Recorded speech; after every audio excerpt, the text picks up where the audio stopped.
So hello guys, welcome back to my YouTube channel. जैसा कि हमने पिछले वीडियो में देखा था कि हियोन के दोस्त मिरन और मिनहुक रिलेशनशिप में है, और हमने पार्ट 1 के एंड में देखा कि उनके बीच किस और बहुत कुछ हुआ। और आपको भी आगे जानने की जो तलब है, अब मैं क्या ही बोलूं, सीधे वीडियो में आगे देखते हैं। कुछ देर बाद दोनों कमरे से बाहर आए और हिवान ने तुरंत पूछ लिया कि उन्हें इतनी देर क्यों लग गई। अगले दिन हिवान और दुंजन की पहली डेट दिखाई गई। इस बीच मिरन और मिनहुक उन्हें चुपके चुपके फॉलो कर रहे थे और उन पर कड़ी नजर रख रहे थे। साथ साथ चलते हुए दुंजन ने पूछा कि क्या उसके दोस्तों ने उसके साथ आने की बात कही थी। उसने तुरंत माफी मांगी और बताया कि उसने उन्हें मना किया था, लेकिन कभी कभी वे थोड़े अजीब बिहेव करते हैं। पिछली रात मिरन और मिनहुक ने उससे दुंजन के बारे में ढेर सारे सवाल किए थे। उसने उन्हें बताया था कि दुंजन को पता चला कि वो पिता है, उसने जिम्मेदारी लेने का फैसला किया, शादी का प्रस्ताव रखा और अगले दिन उसके साथ डेट प्लान की। ये सुनकर मिरन ने कहा था कि वो उसकी उम्मीद से भी बेहतर इंसान निकला। वहीं मिनहुक ने कहा था कि आजकल ऐसे सफल लोग बहुत कम मिलते हैं जो खुद आगे बढ़कर जिम्मेदारी उठाएं। उसने ये भी जोड़ा कि शायद उन्हें उसके बारे में थोड़ी और जांच पड़ताल करनी चाहिए, और मिरन ने तुरंत हाँ कर दी। अब वर्तमान में हिवान को साफ समझ आ रहा था कि उनकी जांच पड़ताल का मतलब क्या था। असल में वे उसे और दुंजन को किसी जासूस की तरह पीछा कर रहे थे। उसे बस यही इच्छा हो रही थी कि काश में इतना दिखावा तो ना करते। चलते हुए उसने दुंजन की तरफ देखा और पाया कि वो आज पिछले दिन से बिल्कुल अलग लग रहा था। कैजुअल कपड़ों में वो उम्मीद से ज्यादा आकर्षक लग रहा था। वो मुस्कुराया और बताया कि उसने आज थोड़ा युवा दिखने की कोशिश की है और कपड़े भी ध्यान से चुने हैं। उसे खुशी थी कि उसकी पसंद सही लगी। उसने भी धीरे से हामी भरी, लेकिन मन ही मन सोचने लगी कि शायद वो उसे बहुत देर तक घूरती रही। तभी दुंजन ने उसकी उम्र पूछी। उसने बताया कि वो 27 साल की है। इससे पहले कि वो अपनी उम्र बताए, उसने बीच में कह दिया कि वो पहले से जानती है क्योंकि सेन ने बताया था। वो हंस पड़ा और पूछा कि कहीं वो उसका पीछा तो नहीं करे। उसने जल्दी से मना करते हुए कहा कि वो और सेन उसके माता पिता के बारे में बात कर रहे थे, तभी उम्र की बात निकल आई। उसे याद आया कि सेन ने बताया था कि दुंजन उसके पिता से 4 साल छोटा है। उसने इसकी पुष्टि की। थोड़ी देर बाद वो थोड़ा करीब झुका और बोला कि क्या वो थोड़ी और नजदीक आना चाहती है। उसने कहा कि यही वजह तो थी कि वे मिल रहे हैं, एक दूसरे को बेहतर जानने के लिए। फिर उसने औपचारिकता छोड़ने का सुझाव दिया। उसने कहा कि वो जो चाहे कर सकता है। मुस्कुराते हुए वो उसके पहले नाम से पुकारने लगा, जिससे वे थोड़ा चौंक गई। उसने कहा कि शायद अभी थोड़ा जल्दी है। वो हंसा और बोला कि वो भी उसे बिना औपचारिकता के बुला सकती है। हिवान घबरा गई और तुरंत मना कर दिया। वो उसे ओपा कहना बहुत अजीब समझती थी। उसी वक्त दुंजन की नजर पास खड़ी 2 लोगों पर पड़ी, टोपी और चश्मा पहने हुए। वे मिरन और मिनहुक थे, बुरी तरह से छुपने की कोशिश कर रहे थे। दुंजन उनके पास गया और विनम्रता से पूछा कि क्या वे हिवान के दोस्त हैं। जब वे अटक अटक कर बोले तो उसने उन्हें मूवी में साथ चलने का न्योता दे दिया। दोनों ने तुरंत ही हाँ कर दी। ये देखकर हिवान ने निराश होकर सांस भरी। फॉलो कर रहे थे और अब उसकी डेट में ही शामिल हो गए। उसने उन्हें चश्मा उतारने को कहा, ये बताते हुए कि वो उससे शर्मिंदा कर रहे थे। कुछ देर बाद चारों लोग थिएटर के अंदर बैठे थे। पूरा थिएटर बिल्कुल खाली था। उसने दुंजन से पूछा कि क्या उसने पूरा थिएटर ही खरीद लिया है। उसने कहा नहीं। जब उसने पूछा कि बाकी लोग कहाँ हैं, तो उसने बताया कि उसने मैनेजर से 3 घंटे के लिए थिएटर खाली रखने को कहा था। हिवान ने सोचा कि क्योंकि ये थिएटर उसकी कंपनी के बिजनेस ग्रुप का हिस्सा था, इसलिए उसे खरीदने की जरूरत ही नहीं थी। वो आसानी से ऐसा इंतजाम कर सकता था। उसे महसूस हुआ कि अमीर लोगों का स्तर सचमुच अलग ही होता है। उसे लगा कि वो उससे आर्थिक रूप से कितनी दूर है। कुछ देर बाद उसने पूछा कि क्या कोई खास मूवी है जो वो देखना चाहती है। उसने कहा नहीं, वो चुन सकता है। उसने फिर पूछा कि क्या वो दूसरी फिल्म चुनना चाहती है, लेकिन उसने मना कर दिया। उसने कहा उसे लगा सोडा उसके लिए अच्छा नहीं होगा, इसलिए उसने फल का स्मूदी ऑर्डर किया है, साथ में नॉर्मल पॉपकॉर्न। उसने धीरे से धन्यवाद कहा। वो उसकी स्केलफुल सोच से प्रभावित थी। तभी अचानक मिनहुक बोल पड़ा और उनका शांत पल टूट गया। उसने कहा कि उसे पता है कि उसे पॉपकॉर्न पसंद है और वो स्ट्रॉबेरी की बजाय मैंगो फ्लेवर चुनती है। उसकी पसंद पर दुंजन थोड़ा हैरान हुआ और पूछा कि क्या वो सच में यही चाहती है। उसने सिर हिलाया और कहा कि हाँ, ये बिल्कुल ठीक है। उसने बीच में बोलकर कहा कि अगर वे एक दूसरे को जानने की कोशिश कर रहे हैं तो ऐसे छोटे छोटे विवरण भी बहुत मायने रखते हैं। उसने कहा कि ऐसी छोटी बातें रिश्ते में गलतफहमियां भी पैदा कर सकती हैं। ये सुनकर मिरान इरिटेट हो गई और गुस्से में मिनहुक का नाम लेकर उसे तुरंत रुकने को कहा।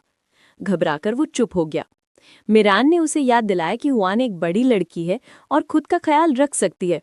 उसने माना कि वो सही कह रही थी। तभी थिएटर की एक स्टाफ मेंबर आई और उसने दुंजान से पूछा कि क्या उन्हें और कुछ चाहिए।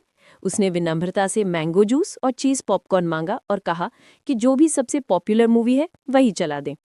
उसने सिर हिलाया और कहा कि अभी इंतजाम कर देती हूँ। दुनजान ने देखा कि हुआन बार बार मिनहुक की तरफ देख रही थी। पहले उसे लगा कि ये सिर्फ इत्तेफाक है, लेकिन जल्द ही उसे समझ आ गया कि ऐसा नहीं था। फिर फिल्म शुरू हुई। हुआन को पता चला कि ये वही फिल्म थी जिसे वो बहुत दिनों से देखना चाहती थी, तो वो खुश हो गई कि कम से कम उसे अब देखने को मिलेगा। जैसे जैसे कहानी आगे बढ़ी और एक इंटेंस सीन आया, वो पूरी तरह उसमें डूब गए।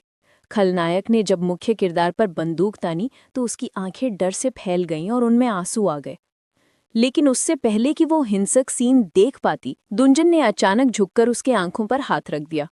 जब उसने पूछा कि वो क्या कर रहा है, तो उसने कहा कि उसने गलत फिल्म चुन ली है और ये गर्भवती महिला के लिए बहुत वायलेंट है। उसने कहा कि ये फिल्म आर रेटेड है, गर्भवती औरतों के लिए रिस्ट्रिक्टेड नहीं। पर उसने शांत स्वर में कहा कि चाहे वो ठीक हो, पर ये उसके बच्चे के लिए ठीक नहीं है। जैसे जैसे वायलेंट सीन आते रहे, वो उसकी आंखें ढकता रहा, ये कहते हुए कि ये बहुत ब्रूटल है। वो झुंझलाकर बोली कि अगर वो ये सब नहीं देख पाएगी तो फिल्म समझ ही नहीं आएगी। पर जैसे ही उसने उसकी तरफ देखा, उसे एहसास हुआ कि वो कितना पास था। उनके चेहरे लगभग छूने वाले थे। एक पल को ऐसा लगा जैसे वो किस कर सकते हैं। शर्मिंदा होकर दोनों जल्दी से अलग हो गए। वो बैठी थी, तभी अचानक उसे उस रात की याद आ गई, जिस रात उसके होंठों ने उसके पूरे शरीर को छुआ था। ये याद आते ही उसका चेहरा शर्म से लाल हो गया। उसकी सोच तब टूटी जब उसने मिरान और मिनहुक को साथ बैठे देखा और वे आपस में बहुत करीब लग रहे थे। उसे लगा कि उसका मन और शरीर जैसे अलग दिशाओं में जा रहे हों। फिल्म खत्म होने पर चारों बाहर आए। मिनहुक को उसके बिजनेस पार्टनर का फोन आया। उसने मिरान से कहा कि उसे जाना होगा। जाने से पहले उसने उससे पूछा कि क्या वो उसके साथ चलेगी ताकि वो फाइनल लोगो डिजाइन्स में से एक चुनने में उसकी मदद कर सके। उसने कहा कि उसकी आर्टिस्टिक नज़र अच्छी है।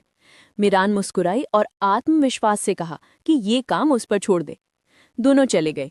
अब वहां सिर्फ हुआन और दुंजन रह गए। तभी दुंजन ने धीरे से उसका हाथ पकड़ा और कहा कि वे कहीं और चलें। दोनों एक रेस्टोरेंट पहुंचे और खाना खाने लगे। खाना खाते समय उसने पूछा कि क्या उसे फिल्म पसंद नहीं आई, क्योंकि वो थोड़ी उदास लग रही थी। उसने धीमे स्वर में कहा कि उसे मुख्य किरदार के लिए बुरा लग रहा था। वो कभी बहुत एनर्जेटिक था, लेकिन अंत में वो बूढ़ा होकर उस पहाड़ पर भी नहीं चढ़ पाया जिसे उसने कभी जीत लिया था। वो बोली कि वो उसको एक हीरो लगता था और इस तरह अंत देखकर दुख हुआ। दुंजन मुस्कुराया और बोला कि वो उसका हीरो बन सकता है। वो चौंक के पूछा कैसे? उसने चढ़ाते हुए कहा कि क्या उसे इतना स्ट्रांग होना होगा कि वो बिना थके पहाड़ चढ़ सके, या उसे ज्यादा मसल्स बनाने होंगे ताकि वो उसका हीरो कहलाए। उसने शर्माते हुए कहा कि वो उसे चिढ़ाना बंद करे। थोड़ी देर बाद उसका स्वर गंभीर हो गया और उसने कहा कि उसे उससे कुछ पूछना था। वो उत्सुक होकर पूछी क्या? वो शांत स्वर में बोला, क्या उसे उसका दोस्त मिनहुक पसंद है? हुआन चौंक गई कि दुंजन ने इतना अचानक से ये बात कैसे पूछ ली। वो सोचने लगी कि उसने ये क्यों कहा। दुंजन ने फिर पूछा, क्या उसे मिनहुक एक आदमी के रूप में पसंद है? उसने तुरंत कहा कि उसने गलत समझा है, पर इससे पहले कि वो पूरा समझा पाती, दुंजन ने कहा कि इससे कोई फर्क नहीं पड़ता। हुआन ने धीमे से माफी मांगी, लेकिन दुंजन ने गंभीर स्वर में कहा कि मायने सिर्फ इतना रखता है कि दोनों को अपनी जिम्मेदारियां निभानी होंगी। उसने याद दिलाया कि उन्होंने कोशिश करने और अपने बच्चे के लिए खुशहाल परिवार बनाने का वादा किया है। उसने कहा कि वो अपनी पूरी कोशिश करेगा और वो उससे भी यही उम्मीद करता है। उसने सिर हिलाकर कहा कि वो समझ गई। वो बोला कि ये सुनकर अच्छा लगा। फिर उसने कुछ शर्तें रखीं। उसने कहा कि उन्हें हफ्ते में कम से कम 4 बार मिलना चाहिए और अपने शेड्यूल उसी के अनुसार एडजस्ट करने चाहिए। उसने पूछा कि क्या ये उसे ठीक लगता है? उसने धीरे से हाँ कहा, लेकिन अंदर से उसे एक अजीब सी ठंडक महसूस हुई। उसका स्वर नर्म था, लेकिन बात बिजनेस टाइप थी। वो सवाल पूछने की तरह बोलता था, लेकिन निर्णय पहले से तय रहते थे। उसे खुद समझ नहीं आ रहा था कि असल दुंजन कौन है, वो गर्मजोशी वाला या अभी उसके सामने बैठा ठंडा और दूर आदमी। फिर दुंजन ने पूछा कि क्या वो एक और सवाल पूछ सकता है। उसने सीधे उसकी आंखों में देखते पूछा, क्या उसने उससे सोया था ताकि वो मिनहुक से बदला ले सके? हुआन स्टन रह गई और पूछा कि क्या ये सवाल जरूरी था? दुंजन ने कहा कि हाँ, उसके लिए जरूरी है। उसने कहा कि जब तक वो उसके साथ है, वो पूरी ईमानदारी से रहेगा और चाहता है कि वो भी वैसी ही रहे। उसने चेतावनी दी कि वो उसे अपने और मिनहुक के बीच फंसने न दे। हुआन ने शांत स्वर में कहा कि मिनहुक के लिए जो भी महसूस किया था वो हमेशा एक तरफा था। वो धीरे धीरे उससे आगे बढ़ रही थी और दुंजन को भरोसा दिलाया कि उसे चिंता करने की जरूरत नहीं है। पर अंदर ही अंदर वो सोच रही थी कि दुंजन को ये कैसे पता चला कि वो कभी मिनहुक को पसंद करती थी। 2 हफ्ते बाद वो बाहर बैठी साफ हवा और पेड़ों से छनती धूप देख रही थी। मौसम बहुत अच्छा था। उसने सोचा कि अब फूल जल्द ही खिलने लगेंगे। उस दिन को 2 हफ्ते हो चुके थे। इन 2 हफ्तों में वो और दुंजन 6 बार मिल चुके थे। छोटे मोटे मिलने, छोटी ड्राइव्स या सिंपल डिनर। दुंजन हमेशा विनम्र और परफेक्ट जेंटलमैन की तरह पेश आता। कुछ भी बुरा नहीं था, लेकिन फिर भी कुछ कमी महसूस होती थी। उसे लगता था कि उनका रिश्ता आगे बढ़ ही नहीं रहा। उसे याद आया कि दुंजन ने कहा था कि वो पूरी कोशिश करेगा, पर अब उसे लग रहा था कि क्या उनकी ये डेट सिर्फ एक जिम्मेदारी भर तो नहीं। वे कभी प्लान वाली मीटिंग्स के अलावा संपर्क नहीं करते थे। ना कोई मिस यू मैसेज, ना कोई साथ में हंसी मजाक, ना दिल वाले इमोजीज। सब कुछ फॉर्मल, डिस्टेंट और बिल्कुल अरेंज्ड था। वो सोच रही थी कि अगर वो एक नॉर्मल कपल होते तो कितना अलग होता, पर वो अलग अलग दुनिया से आते थे, अलग सोच, अलग अपब्रिंगिंग। उसे समझ नहीं आ रहा था कि क्या वो सच में उससे शादी के बारे में सोच पाएगी। तभी उसकी सोच टूटी जब सैन अचानक उसके पास आकर बैठ गई। हुआन चौंकी और पूछा कि वो क्लास में क्यों नहीं है। सैन ने कहा कि आज उसकी जिम क्लास थी, लेकिन उसके पेट में दर्द था। वो नर्स के ऑफिस में आराम कर रही थी, लेकिन अंदर की हवा भारी लग रही थी, इसलिए बाहर आ गई। हुआन ने नर्म स्वर से पूछा कि क्या उसे कुछ परेशान कर रहा है। सैन हिचकिचाई और बोली कि नहीं, कुछ नहीं। तभी एक बॉल उनकी तरफ लुढ़कते हुए आई और जिम टीचर शिम उसे लेने दौड़े। सैन ने हंसते हुए कहा, क्या वो जानती हैं कि जिम टीचर शिन उसे पसंद करते हैं? हुआन ने हल्का सा भौं सिकोड़कर कहा कि जब सच्चाई ना पता हो तो ऐसी बातें फैलाना ठीक नहीं है। मगर सैन ने कहा कि टीचर का बिहेवियर तो बिल्कुल ऑब्वियस है। हुआन ने बात बदलते हुए कहा कि वो अपनी बातों की तरफ आए। वो हमेशा कहती है कि उसे अपनी परेशानी बतानी है, पर हर बार बचकर निकल जाती है। उसने पूछा क्या वो उस पर भरोसा नहीं करते। सैन ने कहा कि बात भरोसे की नहीं है। फिर कुछ देर रुककर उसने पूछा, क्या वो हुआन को, तीसरे साल के स्टूडेंट 2 को जानती है? ह्यूवान ने कहा कि हाँ, उसने सुना था। वो वही लड़का था ना जिसे सैन पसंद था, राइट? सैन ने तुरंत इनकार कर दिया और पूछा, ये किसने कहा? ह्यूवान हल्का सा मुस्कुराई और बोली कि किसी ने सीधे नहीं बताया, बस उसने नोटिस किया था कि वे दोनों हमेशा साथ साथ साइकिल से स्कूल आते जाते थे। शर्माते हुए सियान ने ह्यूआन की बात दोहराई और कहा कि बिना सच जाने अफवाहें फैलाना ठीक नहीं। उसने ह्यूआन से कहा कि वो गलत समझ रही है। सियान ने बताया कि उसने तय किया था कि अब वो खुद अकेली स्कूल जाएगी, इसलिए उसने एक साइकिल खरीदी। लेकिन कुछ ही समय बाद टुभू एक और साइकिल लेकर आ गया, मानो उसकी नकल कर रहा हो। ह्यूआन थोड़ी परेशान हुई और जोर से सोचकर बोली, आखिर किसी को परेशान करना बंद कैसे करवाया जाए? ह्यूआन ने उत्सुक होकर पूछा, टुभू उसे परेशान क्यों कर रहा है? ये सुनकर सियान ने अचानक ह्यूआन का हाथ पकड़ लिया और बोला कि वो पहली लड़की है जिसने उसके बारे में बुरा कहा। कभी किसी ने कल्पना तक नहीं की कि टुभू भी उसे तंग कर सकता है। ह्यूआन ने जल्दी से सफाई दी कि उसका वो मतलब नहीं था। सियान मुस्कुराई और बोली कि उसे पता है ह्यूआन की कोई बुरी नियत नहीं थी, लेकिन इस बात ने कि ह्यूआन ने सोचा कि टुभू उसे तंग कर सकता है, उसे थोड़ी उम्मीद दे दी है। उसने कहा कि वो हार नहीं मानेगी और ह्यूआन को गर्मजोशी से धन्यवाद कहा, फिर अचानक उसे गले लगा लिया। ह्यूआन वहीं खड़ी रह गई, उलझन में, समझ नहीं पा रही थी कि हो क्या रहा है। तभी ली वहां आया और ह्यूआन को पुकारा। उसने कहा कि वो उसे हर जगह ढूंढ रहा था और अब उन्हें क्लास के लिए तैयार होने जाना चाहिए। सियान ने भी कहा कि वो चलती है और वहां से चली गई। उसके जाने के बाद ली ने ह्यूआन से पूछा कि क्या सियान उनकी क्लास की है। ह्यूआन थोड़ा चिढ़कर बोली, क्या तुम बेवकूफ बन रहे हो या बस बदतमीजी कर रहे हो? उसने उसे याद दिलाया कि उसे ठीक से उसके औपचारिक नाम से बुलाया करे और अगर ऐसा नहीं कर सकता तो उसका नाम लेना ही मत। ये कहकर वो चली गई। ली वहीं खड़ा सोचता रहा कि वो उसे ज्यादा विकल्प नहीं छोड़ रही है। उसने मन ही मन सोचा कि वो कब तक ऐसे व्यवहार करती रहेगी, और उसने तय किया कि अब वो देखेगा कि ये मजाक मजाक वाली खींचतान आखिर कितनी दूर जाएगी। दूसरी ओर दृश्य जूनिन की तरफ चला गया, जो अपनी ऑफिस में बैठा था, जहां उसका सेक्रेटरी किसी प्रोजेक्ट की डिटेल समझा रहा था। लेकिन उसका ध्यान कहीं और था। वो ह्यूआन के बारे में सोच रहा था। उसकी यादें उस दिन की तरफ चली गईं जब वो पहली बार मिले थे। वो दिन बिल्कुल अप्रत्याशित था। उसकी पिछली मीटिंग 30 मिनट पहले खत्म हो गई थी और उसने सोचा कि थोड़ी राहत के लिए किसी बार में जाकर एक ड्रिंक ले ले। वो किसी से मिलने के लिए तैयार भी था और अकेले बैठकर पीने में भी खुश था। उस शाम वो अजीब तरह से बेफिक्र और आवेगी महसूस कर रहा था। जब वो बैठा था तभी ह्यूवाइन उसके पास आई, आत्मविश्वास भरी मुस्कान के साथ गर्मजोशी से अभिवादन करते हुए। उसने मजाकिया अंदाज में कहा कि उसके स्टैंडर्ड्स काफ़ी ऊंचे हैं और उसे अपनी प्लान के लिए सही इंसान ढूंढने में ठीक 1 घंटा लगा। जिज्ञासु होकर उसने पूछा कि उसका मतलब क्या है। उसने जवाब दिया कि वो अपनी प्लान के लिए उपयुक्त व्यक्ति ढूंढ रही थी। जूनन को उसका बर्ताव थोड़ा बेखौफ, थोड़ा अनपेक्षित लगा। उसका पहला इंप्रेशन यही था, एक ऐसी लड़की जो साहसी है और बाकी लोगों से अलग। वो इतना आकर्षित हुआ कि मना नहीं कर पाया। वो उसके आत्मविश्वास और उस प्लान के प्रति उत्सुकता से खिंच गया। उन्होंने ड्रिंक्स ऑर्डर की और 1 घंटे से भी ज्यादा देर तक बिना रुकी बातें की। वो ईमानदार, समझदार, सादा और गर्म दिल लग रही थी, किसी बनावट के बिना। वो पूरी ध्यान से उसकी बातें सुनती, चमकती आंखों से, जैसे उसकी बातें उसे सच में मतलब रखती हों। उसे एक अजीब सा सुकून महसूस हुआ, मानो कोई उसे देख रहा है, समझ रहा है और उसकी परवाह कर रहा है। आखिरकार उसने पूछा कि उसके प्लान के लिए उसे उससे क्या चाहिए। जब उसने बताया तो वो ना तो चौंका और ना ही हक्का बक्का रहा। उसे लगा जैसे उस रात होने वाली हर चीज पहले से तय थी। कुछ ही देर में दोनों एक होटल पहुंच गए और उस पल में उनके दिल और शरीर दोनों एक दूसरे से जुड़ गए। वर्तमान में लौटते हुए जूनन का सेक्रेटरी उसकी खोई हुई नजर देकर बोला कि ध्यान से सुने। होश में आते हुए जूनन ने अचानक पूछा, क्या मैं नापसंद किया जाने वाला इंसान हूं? सेक्रेटरी चौंक गया और बोला कि ये अचानक पूछा गया अजीब सवाल है, लेकिन थोड़ी देर सोचकर उसने साफ साफ कहा, हाँ, आप नापसंद किए जाते हैं। जूनन ने पूछा, क्यों?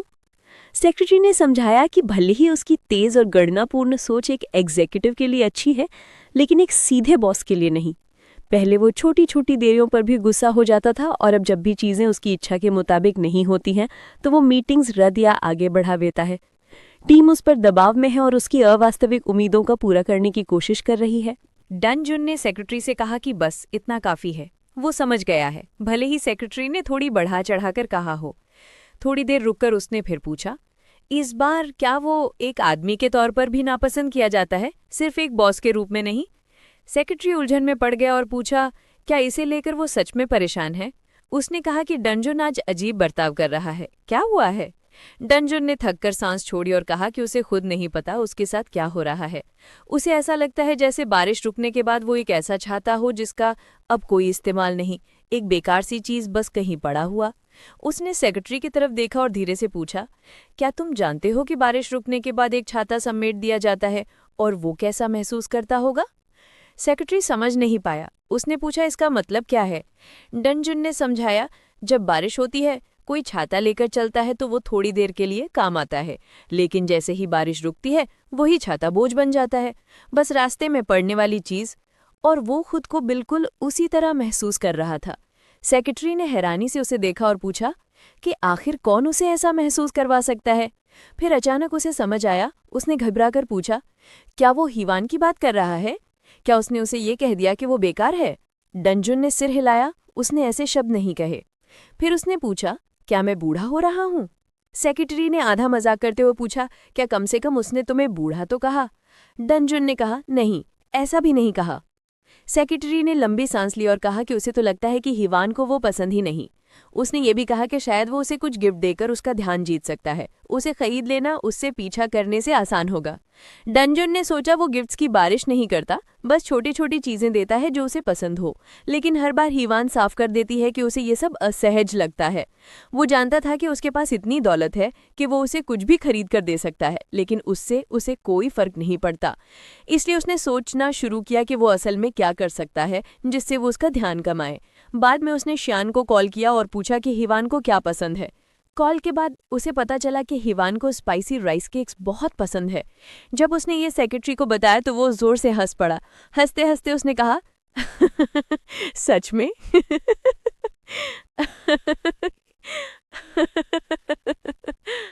तुम उसे स्पाइसी राइस केक्स खरीदने जा रहे हो? सेक्रेटरी बोला कि इसी वजह से वो उसे कहता रहता है कि इतनी काम की दीवानगी छोड़ो और असली डेट पर जाया करो। उसे यकीन नहीं हुआ कि डंजन जैसा ताकतवर एग्जीक्यूटिव सोचेगा कि स्पाइसी राइस केक से दिल जीत लिया जाएगा। झुंझलाकर डंजुन अपनी सीट से उठ खड़ा हुआ। सेक्रेटरी ने तुरंत पूछा, कहाँ जा रहे हो? नंजुन ने बिना हिचकिचाहट के कहा, स्पाइसी राइस केक्स खाने। सेक्रेटरी ने मीटिंग और शेयर होल्डर सेशन की तैयारियों की याद दिलाई। नंजुन ने कहा, उसी के लिए तो एक कॉम्पिटेंट सेक्रेटरी होता है, और उसे कहा कि शेड्यूल एडजस्ट कर दे। फिर ऑफिस से निकल गया। थोड़ी देर बाद वो अपनी कार में बैठा स्कूल गेट के बाहर हिवान का इंतजार कर रहा था। जैसे ही वो गेट पर आई, वो उसे देखकर खुश हुआ, लेकिन तुरंत उसका चेहरा सख्त हो गया जब उसने उसे जिम टीचर के साथ चलते देखा। उसके अंदर एक तीखी जलन उठी। उसने स्टीयरिंग को कसकर पकड़ लिया, सोचते हुए, ये आदमी है कौन और इसके साथ क्यों है? कहानी अब कुछ घंटे पहले की घटना पर लौटती है, स्कूल में। उस समय हिवान को डंजुन का कॉल आया था। उसने पूछा, क्या वो आज का स्कूल खत्म कर चुकी है? उसने कहा, हाँ। उसने बताया कि वो उसे लेने आ रहा है। वो हैरान हुई, क्यों? हम तो कल ही मिले थे। डंजुन ने कहा, इस हफ्ते हम 4 बार मिल चुके हैं। वो बोली, हाँ पता है, पर आज फ्राइडे है, वीकेंड भी है मिलने के लिए। उसने कहा, मिल लेना चाहिए, क्योंकि बाद में काम कब बढ़ जाए कोई नहीं जानता। वो मान गई और कॉल खत्म कर खुद से गुनगुनाने लगी। अचानक बन गई इस मुलाकात से खुश होकर। तभी उसने मैथ के टीचर को रोनी पर चिल्लाते हुए सुना, क्योंकि उसने टेस्ट में गलत जवाब लिख दिया था। रोनी ने खाली छोड़ने के बजाय के-पॉप से जुड़ी बातें लिख दी थी। प्रिंसिपल ने उसे सख्त डांटा, अगर जवाब नहीं पता था तो खाली छोड़ देती, ये बेसिर पैर की बातें क्यों लिखी? बेचारी रोनी बार बार माफी मांग रही थी। ये देखकर हिवान को गुस्सा भी आया और चिंता भी। उसे लगा प्रिंसिपल अपनी होमरूम क्लास के बच्चों पर जरूरत से ज्यादा सख्त है, शायद पिछले साल की किसी घटना की वजह से। तभी ली आया और रोनी की तरफ से माफी मांगी। मैथ टीचर भड़क गया, तुम होते कौन हो बीच में बोलने वाले? तुम तो बस एक ट्रेनी हो। ली ने चुपचाप हालात देखे। उसे लगा मैथ टीचर का यह व्यवहार सामान्य नहीं है। मैथ टीचर ने और गुस्से में रोनी को डांटा और सबके सामने कहा, इसकी होमरूम टीचर हिवान है, फिर क्या ही उम्मीद रखी जाए? हिवान आगे आई और शांत स्वर में बोली, रोनी ने बस एक छोटी सी गलती की है, कुछ नुकसान नहीं हुआ है। उसने रोनी और ली दोनों से माफी मंगवाई, फिर खुद मैथ टीचर से माफी मांगी और आश्वासन दिया कि ऐसा दोबारा नहीं होगा। लेकिन मैथ टीचर शांत नहीं हुआ। उसने कहा कि आजकल के नौजवान, चाहे छात्र हों या शिक्षक, बहुत घमंडी हो गए हैं। हिवान बोली, क्या आप ये मेरे बारे में कह रहे हैं? मैथ टीचर बोला, नहीं, मैं तो बस सामान्य बात कर रहा हूँ। हिवान बोली, फिर भी ऐसी बातें छात्रों या स्टाफ के सामने कहना ठीक नहीं। मैथ टीचर ने आंखें सिकोड़कर पूछा, क्या तुम मुझे सिखाना चाहती हो? हिवान बोली, शायद आप पिछले साल वाली बात की वजह से ऐसा कर रहे हैं, जब मैंने आपका वॉलंटियर रिपोर्ट लिखने से मना कर दिया था। मैं आपकी असिस्टेंट नहीं हूँ, फिर भी आप बार बार मुझसे वो काम करवाना चाहते थे। मैथ टीचर गुस्से से लाल हो गया। तुम ये बात अभी क्यों उठा रही हो? क्या तुम कहना चाहती हो कि मैं तुम्हें परेशान कर रहा हूँ? हिवान ने शांति से कहा, हाँ बिल्कुल ऐसा ही लग रहा है। मैथ टीचर फिर चिल्लाया, क्या तुम्हें सच में लगता है कि मैं तुम्हें निशाना बना रहा हूँ? तभी जिम टीचर मिस्टर शिन आए और उसे शांत कराने की कोशिश की। वो गुस्से में उबल रहे थे। मैथ टीचर को वहां से ले गए। जाने से पहले हिवान को हल्की सी आश्वासन देने वाली मुस्कुराहट दी। बाद में जब हिवान स्कूल से निकल रही थी, उसने मिस्टर शिन को फिर देखा। उसने उससे थैंक यू कहा। उन्होंने मुस्कुराकर कहा, कोई बात नहीं। फिर हिचकिचाते हुए उसने पूछा, क्या आपका कोई बॉयफ्रेंड है? हिवान चौंक गई, समझ नहीं पाई क्या बोले। वो जल्दी से बोला, अगर नहीं है तो क्या आप कभी डिनर करना चाहेंगे? हिवान ने विनम्रता से कहा, मैं किसी को देख रही हूँ। मिस्टर शिन तुरंत बोला, माफ कीजिए, मुझे नहीं पूछना चाहिए था। हिवान ने कहा, सब ठीक है, और उसे धन्यवाद देकर चलने लगी।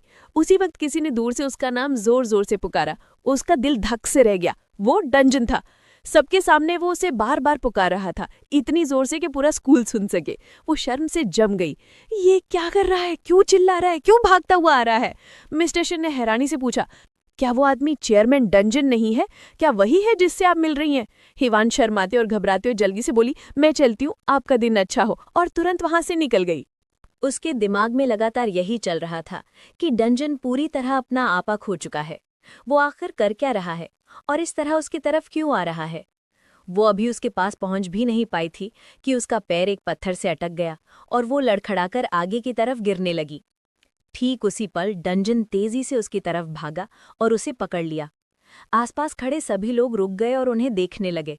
उसे मजबूती से पकड़े हुए डंजन ने उसे डांटा कि वो इतनी लापरवाह कैसे हो सकती है, खासकर उसकी स्थिति में। शर्मिंदा होकर उसने उसे छोड़ने को कहा, क्योंकि लोग देख रहे थे। आखिरकार उसने उसे छोड़ा, लेकिन तुरंत पूछा कि वो आदमी कौन था जिसके साथ वो अभी स्कूल से बाहर आई थी। कुछ और कहने से पहले ही हक्वान ने जल्दी से उसे कार की तरफ खींच लिया ताकि और ध्यान ना जाए। कार के अंदर पहुंचते ही उसने नाराज होकर पूछा कि उसने सबके सामने उसका नाम इतनी जोर से क्यों पुकारा। उसने याद दिलाया कि स्कूल में हर कोई जानता है कि वो कौन है, ऐसा चिल्लाना सिर्फ ध्यान खींचता है। वो हैरान हुआ और बोला कि उसे इस बारे में सोचने का मौका ही नहीं मिला था। उसने माफी मांगी, लेकिन वो उसकी इतनी बड़ी लापरवाही पर यकीन नहीं कर पा रही थी। वो बोली, इतनी साफ बात तुम्हारे दिमाग में कैसे नहीं आई? उसने तंज करते हुए कहा कि शायद जो इकोनॉमिक मैगजीन ने उसके बारे में लिखा था कि वो तेज दिमाग वाला और असाधारण रूप से बुद्धिमान है, वो सब बढ़ा चढ़ाकर लिखा था। वो उसे ध्यान से देखते हुए बोला, तो तुम मेरे बारे में पढ़ रही थी? उसने तुरंत इनकार कर दिया। फिर उसने पूछा कि वो आदमी कौन था जिससे वो बात कर रही थी। उसने बताया वह मिस्टर शेन है, जिम टीचर, और उसने बस थोड़ी देर पहले उसकी मदद की थी। डंजन ने मुंह बिचकाया और बोला कि उन्हें देखकर जरा ज्यादा ही फ्रेंडली लग रहा था। वो बोली, कुछ नहीं था, उसने बस यही पूछा था कि क्या मेरा कोई बॉयफ्रेंड है, और मैंने कहा कि मैं पहले से किसी को देख रही हूँ, बस। उसने पूछा, जिम टीचर को ये जानने की क्या जरूरत थी? वो शांत स्वर में बोली, किसी को भी जिज्ञासा हो सकती है, ये कोई बड़ी बात नहीं। उसने स्वीकार किया कि वो खुद भी शिन की भावनाओं को ठीक से समझ नहीं पाती, इसलिए कुछ कह नहीं सकते। फिर हंसकर बोली कि वो इतनी भी साधारण नहीं है कि कोई आदमी उसमें दिलचस्पी न ले। ये सुनकर उसके चेहरे पर हल्की सी मुस्कान आ गई। वो बोला, इसी वजह से तो मैं इस हालत में फंस गया हूं। दोनों के बीच एक पल के लिए अजीब सी खामोशी छा गई। फिर वो उसकी तरफ मुड़कर बोला, जब तक तुम अपनी आखिरी बात तय नहीं कर लेती, तब तक मैं चाहता हूं कि तुम सिर्फ मेरे साथ कमिटेड रहो। वो चुपचाप सिर हिलाकर बोली, पता है, इसीलिए तो मैंने शिन से कहा कि मैं किसी को देख रही हूं। ये सुनकर वो चौंका। तुमने सच में उससे कहा कि तुम किसी को देख रही हो? कुछ और बोले बिना उसने कार स्टार्ट कर दी। वो बोली, हम कहाँ जा रहे हैं? वो बोला, तुम्हें स्पाइसी राइस केक्स खिलाने। दृश्य बदलकर कैन और रॉनी पर आता है, जो साथ चल रही थी। कैन ने रॉनी से पूछा कि उसने मैथ टेस्ट में इतना अजीब के-पॉप वाला जवाब क्यों लिखा था। रॉनी ने हंसते हुए कहा कि उसने नहीं सोचा था कि मैथ टीचर इतने बेह्यूमर होंगे। फिर रॉनी ने पूछा, टाइवान और उसकी साइकिल कहाँ है? कैन ने कहा कि उसका कीमती टूओ साइंस क्लब मीटिंग में है और उसने प्लान किया है उसकी साइकिल तोड़ने का। रॉनी दंग रह गई। क्यों? तभी पास की कुछ लड़कियां आपस में फुसफुसा रही थी। रॉनी ने पास जाकर पूछा, क्या हुआ? एक लड़की बोली, कुछ ही मिनट पहले उनकी होमरूम टीचर हकवान को किसी अजनबी आदमी की बाहों में देखा गया था। लड़कियां हैरानी से चिल्ला रही थीं कि उन्होंने कभी नहीं सोचा था कि हकवान को ऐसे देखेंगी। कई लड़कियां तो कह रही थी, काश हम खुद देख पाती। तभी ली आया और बोला, घर जाओ, यहां मत खड़ी रहो, कल मिलते हैं। रॉनी हमेशा की तरह उसकी शांत और कॉन्फिडेंट पर्सनैलिटी से प्रभावित थी। उसने मुस्कुराकर उसे अच्छा वीकेंड विश किया। फिर रॉनी ने कैन का हाथ पकड़ा और ली की तरफ दौड़ते हुए उसका शुक्रिया अदा किया जो उसने टीचर्स ऑफिस में किया था। ली बोला, कुछ नहीं किया मैंने। फिर पूछा, तुम लोग घर जा रहे हो? रॉनी ने कहा, पहले ट्यूटरिंग सेंटर जाएंगे। ली ने मुस्कुराकर कहा, चलो मैं तुम लोगों को स्पाइसी राइस केक्स खिलाता हूँ, मूड ठीक हो जाएगा। रॉनी खुश हो गई, लेकिन कैन ने तुरंत मना कर दिया। रॉनी फिर भी उसे मनाती रही। अचानक उसे याद आया कि उसके टेस्ट पेपर्स तो रह ही गए हैं। वो घबरा गई। अगर ये पूरे नहीं किए तो बड़ी मुसीबत होगी। वो बोली, रुको मेरे लिए, अगर भाग गए तो मैं तुम दोनों से नफरत करूंगी, और भागी टेस्ट लेने। अब सिर्फ कैन और ली रह गए। हवा में अजीब सी खामोशी थी। कैन सोच रही थी, क्या उसे यहां से चले जाना चाहिए? ली ने खामोशी तोड़ी। तुम हकॉन के काफी करीब लगती हो। कैन ने कहा, हाँ, लेकिन तुम भी उसके काफी करीब हो। ली ने कहा, हम दोनों एक ही कॉलेज में थे। हकॉन मुझ पर भरोसा करती है। कैन ने माना कि उसने उन्हें कई बार बात करते देखा है। फिर खामोशी छा गई। ली ने सोचा कि उसे ज्यादा दबाव नहीं डालना चाहिए। उसने ऐसा जताया मानो उसे सब पता हो ताकि कैन खुद कुछ बताए। वो बोला, उम्मीद है तुम हकॉन की मदद करती रहोगी, उसके लिए हालात आसान नहीं रहे हैं। कैन चौंकी और बोली, तो तुम्हें भी पता है? ली उलझ गया, किस बारे में? कैन ने बोली, मैं अभी उसे गायनेकोलॉजिस्ट की क्लिनिक में मिली थी। ली सन रह गया, हाँ, समझ गया। फिर कैन ने पूछा, क्या तुम हो? और फिर अचानक बोली, तुम मतलब तुम भी बच्चे के पिता नहीं हो। ली जम गया, एकदम पत्थर, दिमाग सुन, दिल धड़कता हुआ, सांस पर काबू पाते हुए बोला, मुझे सब पता है, हम बहुत करीब हैं, हमारे बीच कोई राज नहीं। लेकिन अंदर से वो पूरी तरह हिल चुका था। बच्चे का पिता, ये शब्द उसके दिमाग में गूंज रहे थे। उसे खुद नहीं पता सच क्या है। कैन अपने मन में सोच रही थी, ली ने कहा था कि हम दोनों, तो मतलब हकवान का बॉयफ्रेंड उसका अंकल नहीं है। उसने हमेशा सोचा था कि उसका अंकल डंजन हकवान को पसंद करता है। वो बुदबुदाई, अगर ली ही है तो शायद हकवान जल्द ही शादी कर लेगी। बेचारे अंकल। उधर ली के दिमाग में सिर्फ एक बात घूम रही थी, गायनेकोलॉजिस्ट और बच्चे का पिता। क्या वो सचमुच किसी मुसीबत में है? क्या वो प्रेग्नेंट है? ये सोचकर उसका दिल धक धक करने लगा। वो कुछ समझ नहीं पा रहा था। तभी रोनी दौड़ती हुई वापस आ गई। तीनों मिलकर स्पाइसी राइस केक्स की दुकान ढूंढ रहे थे, लेकिन सभी रेस्टोरेंट बंद थे। फिर भी वे सड़कों पर घूमते रहे, उम्मीद में कि कोई ना कोई दुकान अभी भी खुली मिले। उसी समय दूसरी जगह हुआन और दुंजन एक गिनती की कुछ स्पाइसी राइस केक वाली दुकानों में से एक में बैठे थे, जो अभी भी खुली थी। हुआन ने खाली पड़े रेस्टोरेंट को देखकर सोचा कि यहाँ क्या चल रहा है। दुंजन ने उसे बताया कि उसने सुना था कि उसे स्पाइसी राइस केक पसंद है। सामने रखी बड़ी बड़ी प्लेटों को देखकर उसने पूछा कि वे दोनों इतनी सारी चीजें कैसे खत्म करेंगे। उसने यह भी नोटिस किया कि वहां कोई और ग्राहक नहीं था।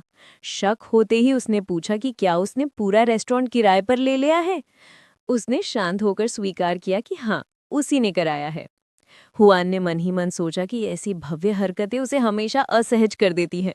वो सोच रही थी कि आखिर उसे कैसे पता चला कि उसे स्पाइसी राइस केक पसंद है, लेकिन फिर भी उसकी नजरें खाने से हट नहीं पा रही थी। उसने खुद को याद दिलाया कि उसे सच में स्पाइसी राइस केक बहुत पसंद है, और फिर उसने खाना शुरू करने का फैसला किया। जब वो खा रही थी, दुंजन उसे देख रहा था। उसने पूछा कि क्या उसे कोई बात परेशान कर रही है। उसने कहा कि अगर वो किसी बात से खुश नहीं है तो उसे सीधे बोल देना चाहिए। हुआन ने ऊपर देखते हुए कहा कि वो किसी बात की शिकायत कैसे कर सकती है जब वो किसी ऐसे आदमी के साथ बैठी है जिसने उसके लिए पूरा रेस्टोरेंट किराए पर ले लिया है।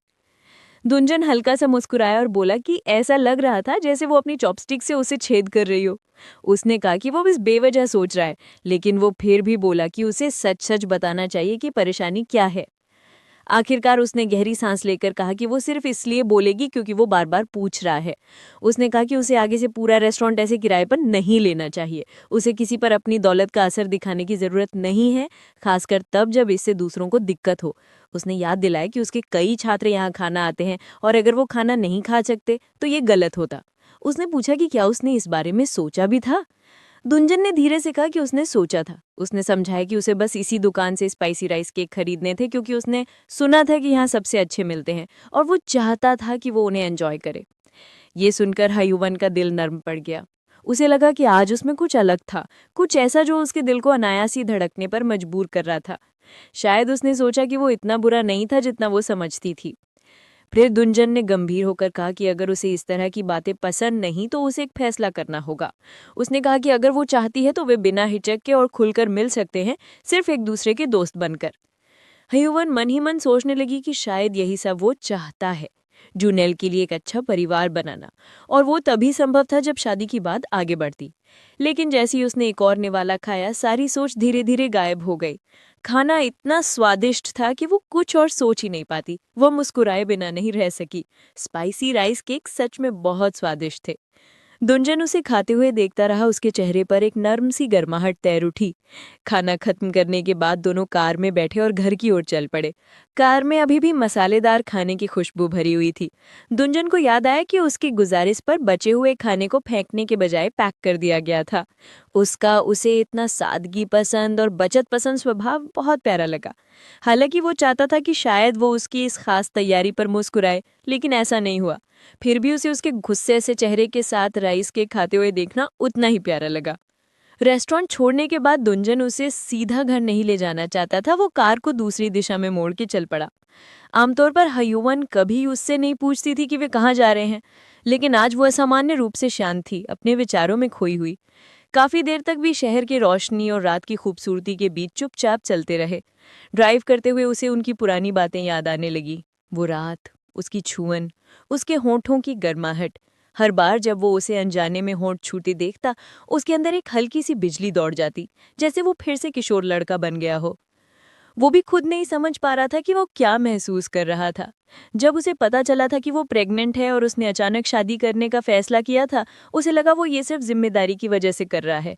लेकिन अब उसे समझ नहीं आ रहा था कि वो शादी इसलिए चाहता है क्योंकि बच्चा उनका है, या इसलिए कि वो उसे सच में अपनी जिंदगी में चाहता है। जिम्मेदारी और प्यार दोनों के बीच की लाइन धुंधली हो चुकी थी। ये पहली बार था जब वो किसी के लिए इतना गहराई से गिरा था, और पहली बार जब उसे इतना दर्दनाक इनकार भी मिला था। रास्ते में उसने कार पार्क की और देखा कि हयूवन सो गए। वो असहज लग रही थी, तो उसने आगे झुककर उसकी सीट ठीक की। जैसे ही उसने किया, हयूवन की आंखें खुली। उनके चेहरे बहुत पास थे। धीरे से दुंजन बोला कि अगर वो 3 तक गिनने तक कुछ नहीं बोली तो वो उसकी चुप्पी को हाँ मानेगा और उसे किस करेगा। हयूवन चुप रही। 3 गिनने के बाद उसने धीरे से उसे चूमा। पहले वो हिचकिचाई, पर फिर उसने भी जवाब दिया। दोनों शांत नर्म पल में खो गए। तभी फोन बजने लगा। हयूवन ने सोचा कि शायद उसका है, लेकिन दुंजन मुस्कुराया और बोला कि फोन तो उसका है। उसने उसे चढ़ाते हुए डार्लिंग बुलाया और कहा कि कॉल करने वाला अभी भी लाइन पर है, शायद जरूरी कॉल होगी। शर्मिंदा होकर हयूवन ने कहा कि वो उठा लेगी। कॉल उसके पिता की थी। उसने पूछा कि क्या बात है। उसके पिता की आवाज़ चिंतित थी। उन्होंने बताया कि उसकी सौतेली बहन जयूवन स्कूल के सुबह वाले पीरियड्स के बाद घर नहीं लौटी। वो ट्यूशन भी नहीं गई और किसी से संपर्क भी नहीं हो पा रहा था। ये सुनकर हयूवन की आवाज़ चिंता से भर गई। उसने पूछा कि क्या हुआ था। पिता ने कहा कि दोनों की पिछली रात बहस हो गई थी, उन्हें अफसोस हो रहा था। उन्होंने कहा कि शायद उन्हें ज्यादा धैर्य रखना चाहिए था और शायद उनकी अपनी स्वार्थी हरकतों की वजह से ये स्थिति बनी। उन्होंने ये तक कहा कि वो तलाक के बारे में सोच रहे हैं। ये सुनकर हयूमन का दिल दुख गया। उसने अपने पिता से कहा कि ऐसा मत कहीं, ये दूसरी सौतेली माँ के लिए भी अपमानजनक होगा। उनके बातों ने हयूवन को उसके बचपन की याद दिला दी। जब वो 6 साल की थी, उसके पिता उसे एक महिला से मिले जिसे उसने पहले कभी नहीं देखा था। उन्होंने बताया था कि वो उस महिला से शादी करने वाले और उससे पूछा था कि क्या उन्हें ऐसा करना चाहिए। छोटी सी हयूमन ने कहा था कि अगर इससे वो खुश होंगे तो उन्हें ऐसा करना चाहिए। पिता मुस्कुराए थे, कहा था कि वो सही कह रही है। अब कार में बैठे हुए आज की रात और उन पुरानी यादों के बीच उसका मन उलझा हुआ था। उसके पिता का प्यार हमेशा सच्चा था, बस अधूरा और गलतियों से भरा हुआ। वो याद करने की कोशिश कर रही थी कि उस वक्त उसने क्या महसूस किया था, लेकिन याद धुंधली हो चुकी थी। उसे बस इतना याद था कि उसने सोचा था कि अगर पापा खुश होंगे तो वो उसे ज्यादा देखने आएंगे। और जब पापा ने उससे पूछा था, उसने कहा था कि वो वही करें जो उन्हें खुश रखे। पापा हंसे थे और उसने सोचा था कि वो उनकी खुशी की वजह बन गई है।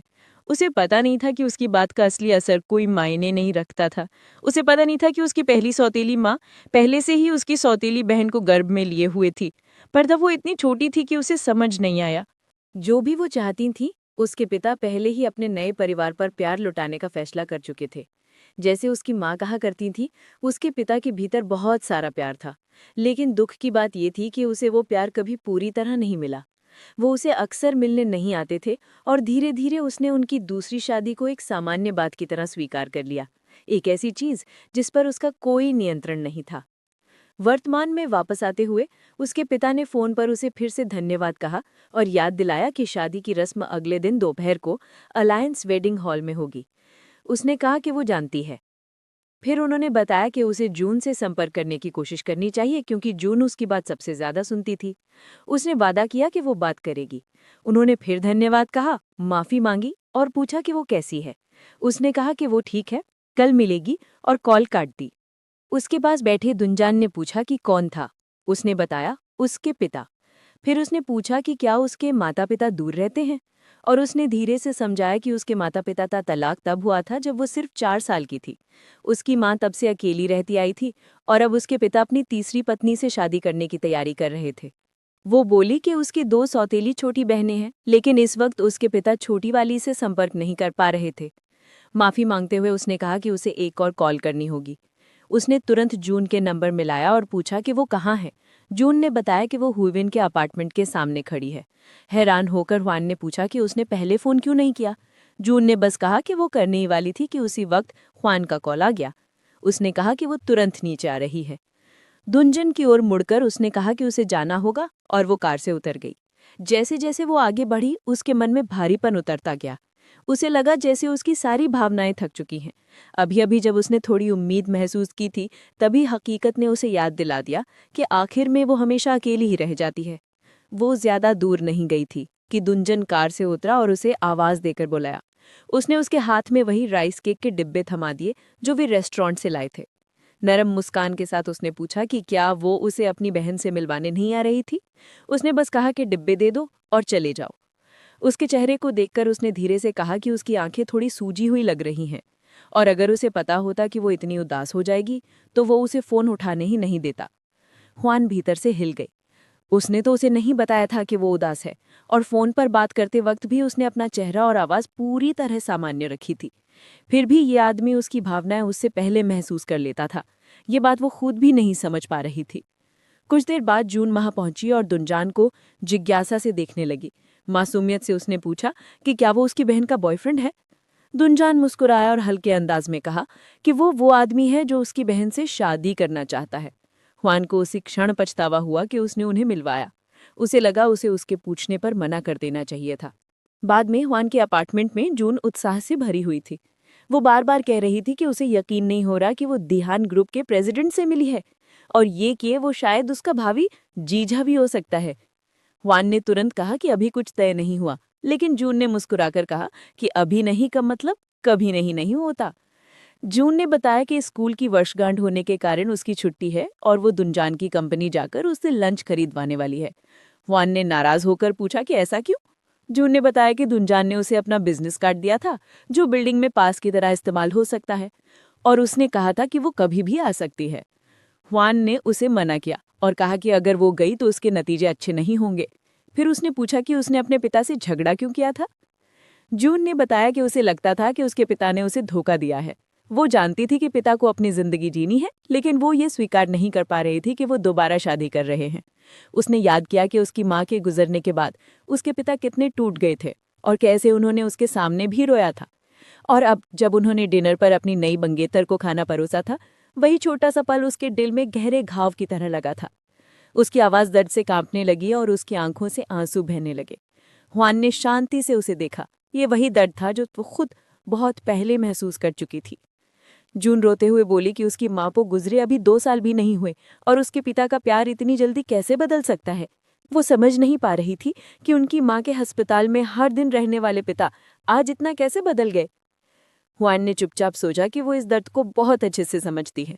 उसने कहा कि उनके पिता ऐसे व्यक्ति हैं जो अगर कोई कॉकरोच भी उन्हें प्यार दिखा दे तो उससे भी प्यार कर बैठेंगे। उसने धीरे से कहा कि उनके पिता के पास बहुत सारा प्यार है। ये हमेशा अच्छी बात नहीं है, पर पूरी तरह बुरी भी नहीं। जून ने कहा कि ये बुरी बात है क्योंकि उसे उसी आदमी के साथ रहना है, उस औरत के साथ नहीं। हुआन ने जवाब दिया कि ये बुरा नहीं, बस असहज है।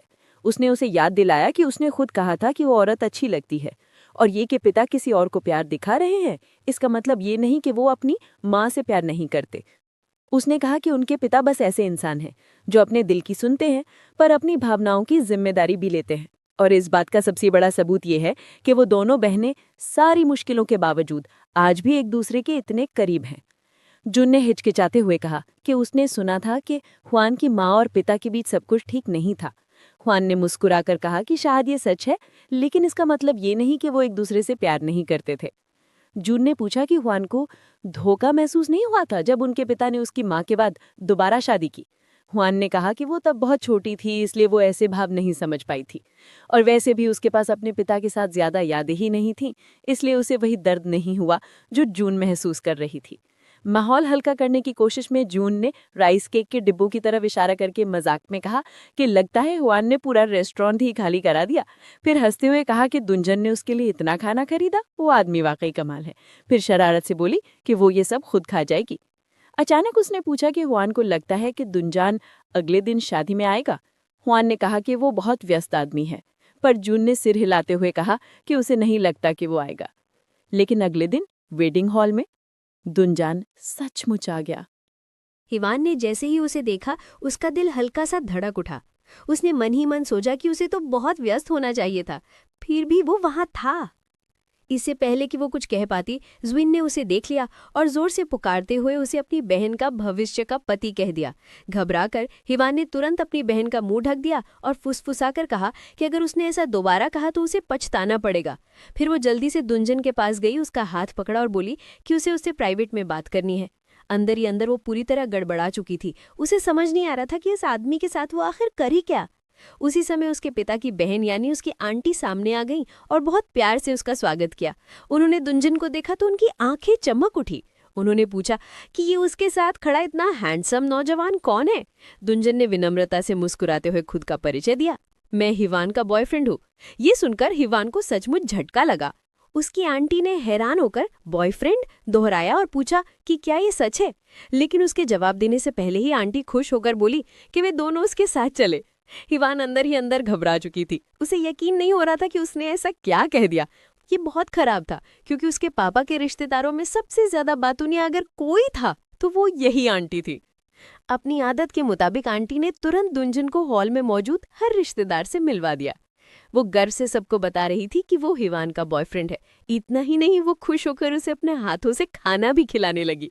फिर उन्होंने उसे ड्रिंक की बोतल दी और पूछा कि क्या वो ग्लास चाहेगा। दुंजन ने विनम्रता से कहा कि वो नहीं पी सकता क्योंकि उसे दोपहर में कहीं जाना है। आंटी हंसते में बोली कि वो उम्मीद करती हैं कि उन्होंने इतने व्यस्त और महत्वपूर्ण आदमी को ज्यादा देर नहीं रोका होगा। दुंजन ने कहा कि बिल्कुल नहीं, और ऐसे पारिवारिक कार्यक्रम उसे अच्छे लगते हैं। उसने कहा कि ये तो अचानक का कार्यक्रम था, लेकिन अगली बार वो खुशी खुशी आएगा और तब वो जरूर ड्रिंक लेगा। उसकी शालीनता और विनम्रता से आंटी बहुत खुश हुई। ये सब देखकर हिवान ने गहरी सांस ली और तुरंत दुंजन को एक तरफ खींच लिया। वो बोली कि वो बिल्कुल बेवकूफ़ी कर रहा है। उसने कहा कि उसे उससे बेहद ज़रूरी बात करनी है और वो उसे खींचकर आंटी से दूर ले गई। आंटी ने उन्हें जाते हुए देखा और मजाक में पुकारा कि वो देखने में तो जल्दी में लग रहा था और ऐसा लगता है कि अब उन्हें शादी की तारीख भी जल्दी तय करनी पड़ेगी। दुंजुन ने पलटकर बिना झिझक के कहा कि वे जल्द ही कोई अच्छी खबर देंगे। आंटी ने खुशी से हाथ थपथपाए और बोली कि वो सच में बहुत भरोसेमंद आदमी है और उसे उनके सुखद समाचार का इंतजार रहेगा। दुंजुन ने विनम्र मुस्कान के साथ कहा कि वे अगली बार मिलेंगे और फिर वो हिमान के साथ बाहर चला गया, पीछे छोड़ते हुए जिज्ञासु रिश्तेदारों की भीड़ और एक बहुत ही घबराई हुई हिमान को। बाहर आकर हिमान ने उससे पूछा कि क्या वो नहीं कहता था कि वो अपनी योजनाओं और शेड्यूल पर ही चलता है। उसने कहा कि अभी जो उसने देखा उससे तो ऐसा बिल्कुल नहीं लगता। उसे लगा शायद वो उसके बारे में गलत थी। दुंजन ने पूछा कि क्या वो कीक से इंतजार कर रही थी। उसने नोट किया कि वो थोड़ी दुबली लग रही थी। उसने पूछा कि अगर उसे सुबह की उलझनों मॉर्निंग सिकनेस हो। हिवान ने बीच में पूछा कि क्या वो उसकी बात सुन भी रहा है और वो ऐसे अजीब क्यों बिहेव कर रहा है। दुंजन ने कहा कि उसने इस बारे में सोचा नहीं था और धीरे से कहा कि सिर्फ उसके मामले में ही वो अपनी खुद की योजनाओं पर नहीं टिक पाता है। उसने पूछा कि ऐसा क्यों होता है। हिवान ने कहा कि वो उसका जवाब उसके लिए नहीं दे सकती है। तभी दुंजन ने चुपचाप अपना कोट उतारा और उसके कंधों पर रख दिया। वो थोड़ी खिंच गई और बोली कि वो उसकी बात पर ध्यान दे। दुंजन बोला कि वो सुन रहा है। उसने कहा कि उसने बहुत सोचा और उसे समझ आया कि जब बात उस पर आती है तो वो अपनी खुद की योजनाओं का पालन नहीं कर पाता है। उसे उसकी बातें अजीब लगी और उसने मनी मन सोचा कि आज उसे क्या हो गया है।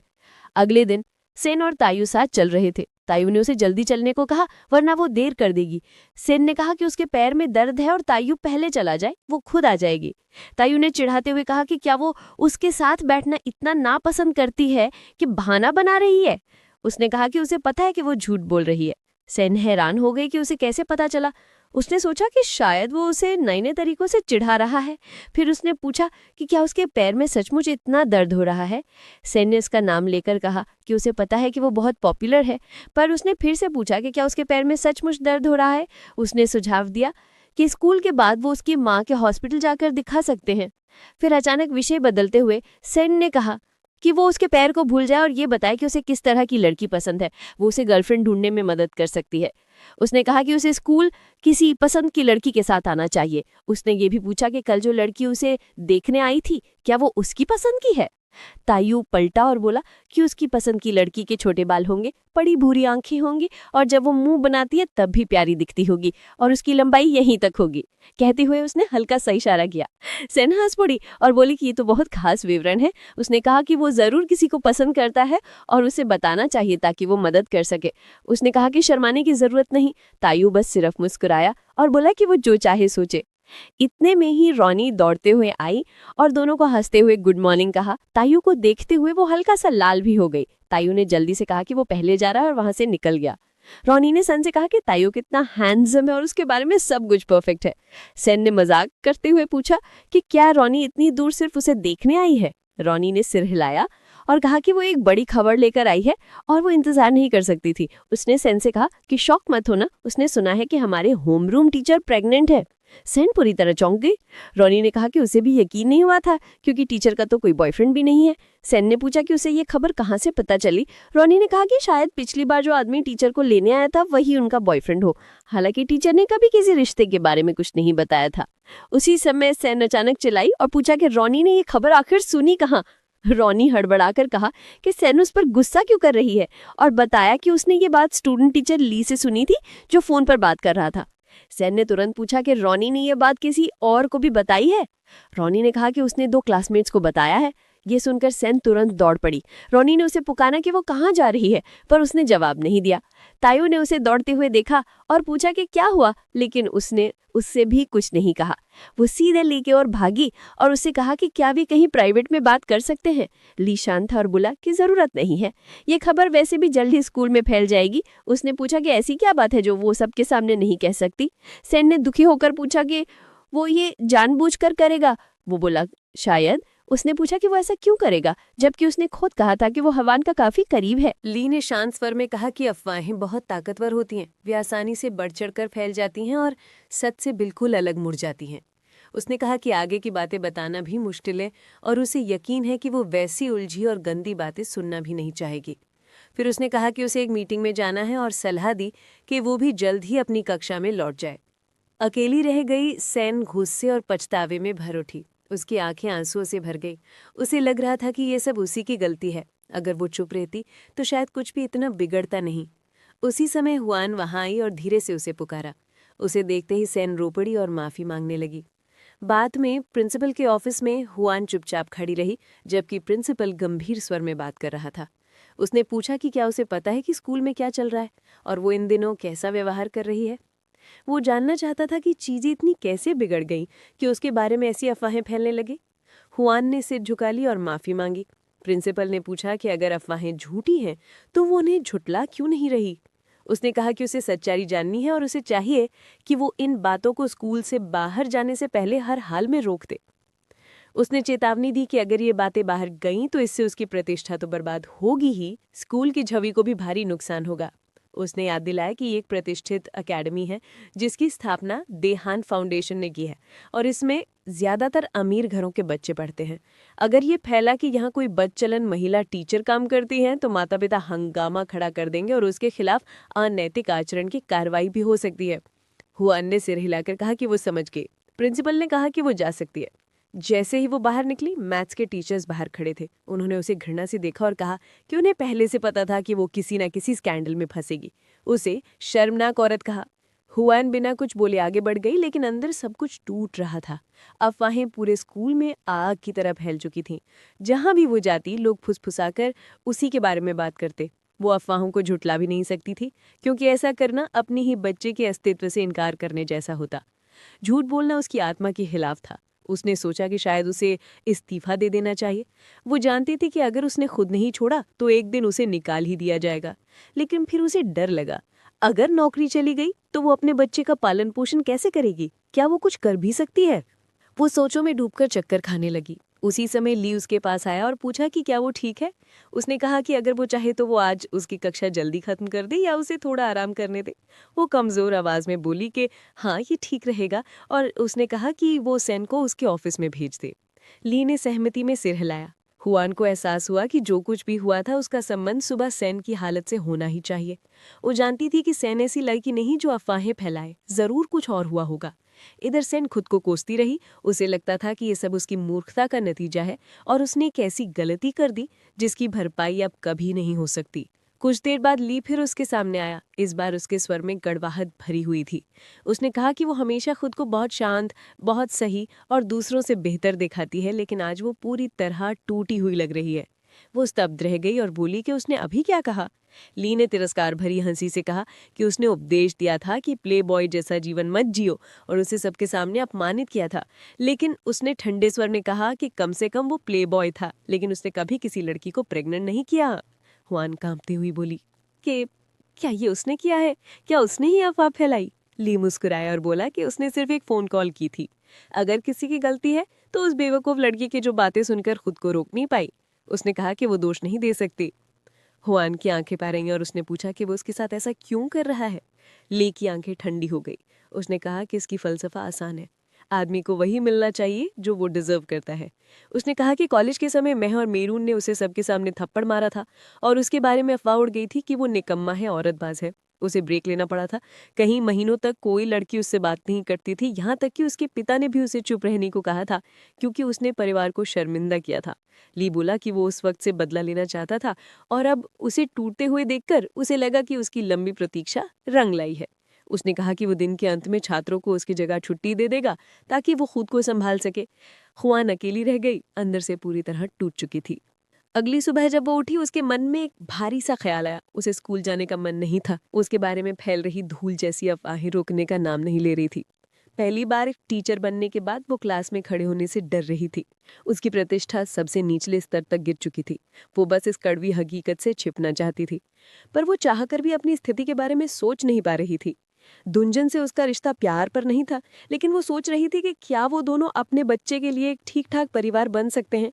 शायद वो शांति से स्थिर जीवन जी सकते हैं, भले ही प्यार ना हो। स्कूल पहुंचते पहुंचते उसने अपनी 3 साल की मेहनत याद की। पढ़ाना हमेशा उसे सम्मान और खुशी देता था और वो इसे इतनी आसानी से खोना नहीं चाहती थी। मन ही मन उसने सोचा कि शायद वो थोड़े समय के लिए दुंजन के प्रभाव का सहारा ले सकती है, लेकिन जैसे ही ये विचार आया उसे लगा कि वो बहुत नीचे गिर रही है। उसने तय किया कि उसे मजबूत रहना होगा। किसी स्वार्थ के लिए शादी करना उसके लिए भी गलत होगा और दुंजन के लिए भी और उनके बच्चे के लिए भी। क्लासरूम के बाहर ली ने पूछा, क्या वो अंदर नहीं जा रही? उसने सिर हिलाया और क्लास में चली गई। उसने मजबूर मुस्कान के साथ क्लास लेना शुरू कर दिया। लेकिन क्लास के बीच ही छात्रा की माँ यूनसुक अचानक कमरे में प्रवेश कर गई। हुआन ने विनम्रता से कहा कि क्लास चल रही है, उन्हें स्टाफ रूम में इंतजार करना चाहिए। लेकिन यूनसुक भड़क उठी। उसने कहा कि वो कैसे इंतजार करे जबकि हुआन जैसी महिला अभी भी पढ़ा रही है। उसने उसे अयोग्य बताया और कहा कि उसे शर्म आनी चाहिए कि वो बच्चों के सामने खड़ी है जबकि उसके बारे में इतनी गंदी बातें घूम रही हैं। हुआन ने शांत रहने की कोशिश की, लेकिन यूनसुक ने कहा कि उन्हें प्रिंसिपल के ऑफिस जाना होगा। उसने उसका हाथ पकड़ा और खींचती हुए बाहर ले गई। हुआन ने छात्रों के चौंके हुए चेहरे देखे। सोचते हुए कि और माहौल ना बिगड़े, उसने ली को कहा कि वो क्लास संभाल ले और खुद यूनसुक के पीछे चली गई। गलियारे में पहुंचकर यूनसुक ने गुस्से में पूछा कि वो क्या कर रही है। हुआन ने सिर झुकाकर माफी मांगी और कहा कि उसे सच में दुख है कि उसकी वजह से सब परेशान हो रहे हैं। लेकिन यूनसुक संतुष्ट नहीं हुई। उसने कहा कि माफी काफी नहीं है। एक टीचर होने के नाते उसे अपनी निजी जिंदगी नियंत्रित रखनी चाहिए थी। अब उसकी वजह से छात्रों में गंदी अजीब अफवाहें फैल रही हैं। उसने कहा यह मजाक है कि वो अब भी चेहरे पर मासूमियत ले क्लास में खड़ी होती है। उसने आदेश दिया कि वो तुरंत प्रिंसिपल के ऑफिस चले और कहा कि अब और बात करने को कुछ नहीं है। उधर क्लास में सेन ने सब कुछ सुन लिया। उसका दिल डर से धड़कने लगा। उसने तुरंत फोन निकाला और दुंजन को कॉल कर सब कुछ बताया। उससे कहा कि वो हुआन की मदद करे। इधर यूनसुक गुस्से में प्रिंसिपल से मिलने पहुंची। उसने कहा कि उसके पति स्कूल की प्रगति में बेहद दिलचस्पी रखते हैं। वाइस प्रिंसिपल भी साथ खड़ा था। उसने पूछा कि क्या वो ये बात जानते हैं। प्रिंसिपल ने तुरंत कहा कि हाँ, वो ये भली भांति जानती है। यूनसुक ने कहा कि इसके पति तो इस मुद्दे पर खुद आने वाले थे, लेकिन उन्हें रोक लाई क्योंकि वो काम में व्यस्त थे। फिर उसने पूछा कि इस मामले पर प्रिंसिपल क्या करने वाली है। प्रिंसिपल झिझक गईं और बोली कि उन्हें अभी तक ये नहीं पता चल पाया है कि अफवाह आखिर फैली कैसे। लेकिन योनसू ने तेजी से बात काटते हुए कहा कि उसे इससे कोई फर्क नहीं पड़ता कि अफवाह कैसे शुरू हुई, उसे तो बस ये जानना है कि उसमें सच्चाई है या नहीं। फिर उसने हिवांग की ओर इशारा किया और कहा कि समस्या की जड़ वहीं खड़ी है। उसने प्रिंसिपल को आदेश दिया कि वो तुरंत सच्चाई की जांच करे। प्रिंसिपल ने हिवांग की तरफ मुड़कर पूछा कि वो अपने बचाव में क्या कहना चाहती है। हिवांग शांत रही और बोली कि वो इस अफवाह के लिए माफ़ी मांगना चाहती है क्योंकि ये छात्रों के लिए अच्छा माहौल नहीं बनाता। उसने कहा कि अगर स्कूल इस वजह से उसका इस्तीफा चाहता है तो वो इस्तीफे को तैयार है। हालांकि उसने ये निवेदन किया कि वो तुरंत नौकरी ना छोड़े, बल्कि पहले थोड़ी छुट्टी लेने दे, क्योंकि अचानक उसकी जगह किसी और के आ जाने से छात्रों के लिए बहुत कठिन हो जाएगा। ये सुनकर युनसु चिढ़ गई। उसने कहा कि हिवांग शायद समझ ही नहीं रही कि सवाल क्या है। उसने दोबारा कहा कि वे ये पूछ रहे हैं कि अफवाह सच है या झूठ। हिवांग ने कीरे से कहा कि अफवाह सच है या झूठ इस बात से वास्तविक मुद्दा नहीं बदलता। उसने याद दिलाया कि वो यहाँ इसलिए बुलाई गई थी क्योंकि युनसु अपने बेटे की पढ़ाई को लेकर चिंतित थी, और अगर ऐसा है तो ध्यान छात्रों पर होना चाहिए, ना कि किसी की निजी जिंदगी पर। युनसु और गुस्से में आ गई। उसे लगा कि हिवांग उसे अपना काम करो जैसा इशारा दे रही है। उसका गुस्सा बढ़ गया और वो चिल्लाते हुए प्रिंसिपल से बोली कि हिवांग ने उसके बेटे यान की भावनाओं को ठेस पहुंचाई है। उसने कहा कि वो ये बर्दाश्त नहीं कर सकती कि हिवांग जैसी औरत उसके बेटे को पढ़ाए। प्रिंसिपल ने उसे शांत कराने की कोशिश की, लेकिन युनसू ने धमकी दी कि अगर उसके पति को ये सब पता चला तो बड़ी मुसीबत खड़ी हो सकती है। उसने बताया कि उसका पति स्कूल को बड़ी धनराशि दान करता है और वो चाहे तो बोर्ड ऑफ डायरेक्टर्स की मीटिंग भी बुला सकता है। उसी समय दरवाजा खुला और दनजैंग प्रिंसिपल के ऑफिस में दाखिल हो गया। प्रिंसिपल चौंक गई और तुरंत उसका स्वागत किया। दनजैंग ने पूछा कि क्या उसने सही सुना कि यहाँ बोर्ड मीटिंग बुलाने की बात चल रही थी और यहाँ आखिर हो क्या रहा है।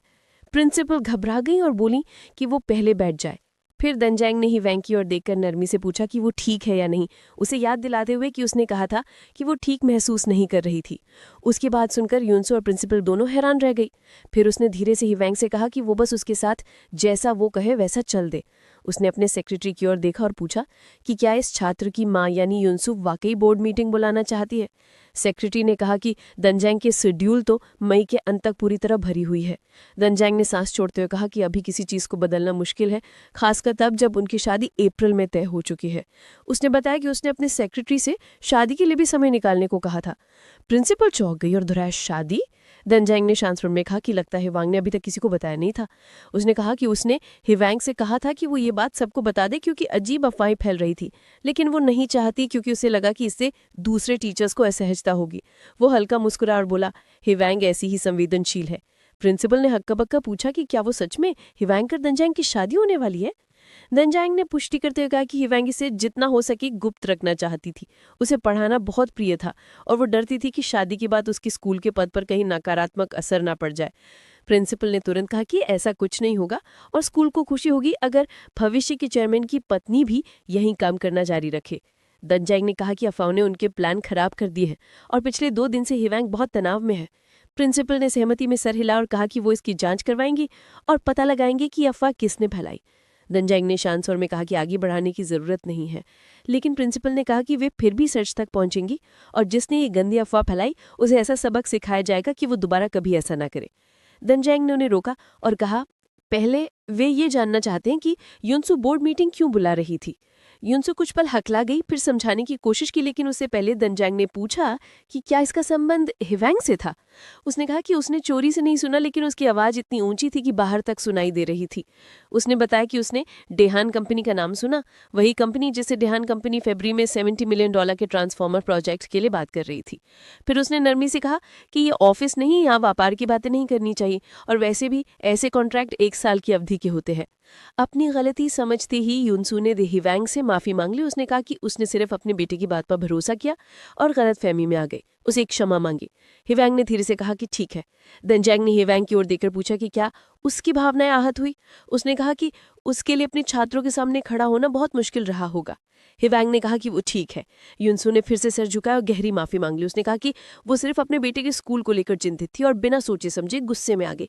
उसे सच में पछतावा है। दनजैंग ने कहा कि जब तक हिवांग ठीक है उसे भी कोई शिकायत नहीं। हिवांग ने नरमी से कहा कि युनसू सर उठाए और खुद को इतना दोषी ना माने।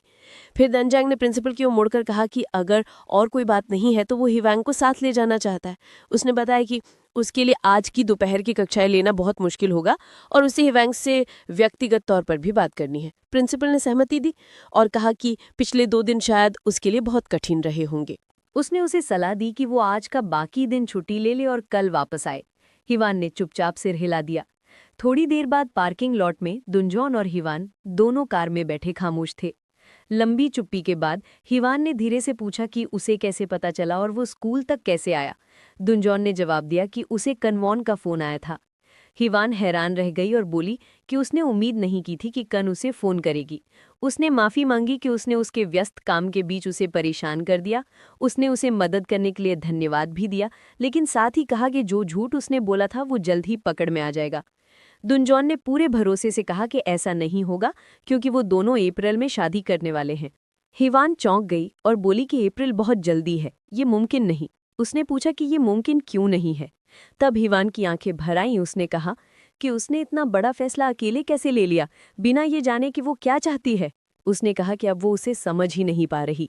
दुनजॉन का चेहरा सख्त हो गया। उसने कहा कि अगर वो नहीं चाहती थी कि वो बीच में पड़े तो उसे बात को इतना बढ़ने ही नहीं देना चाहिए था।